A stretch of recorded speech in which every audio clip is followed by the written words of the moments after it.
The She-Wolf by Hector Hugh Munro.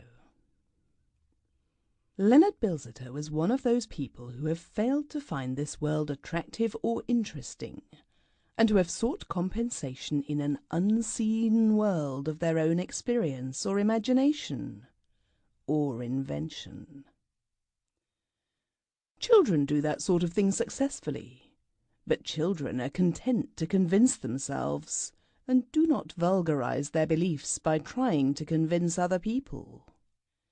Leonard Bilsiter's beliefs were for the few, that is to say, anyone who would listen to him. His dabblings in the unseen might not have carried him beyond the customary platitudes of the drawing-room visionary, if accident had not reinforced his stock-in-trade of mystical lore. In company with a friend who was interested in a Ural mining concern, he had made a trip across Eastern Europe at a moment when the great Russian railway strike was developing from a threat to a reality. Its outbreak caught him on the return journey, somewhere on the further side of Perm, and it was while waiting for a couple of days at a wayside station, in a state of suspended locomotion, that he made the acquaintance of a dealer in harness and metalware, who profitably whiled away the tedium of the long halt by initiating his English travelling companion in a fragmentary system of folklore that he had picked up from Transbaikal traders and natives.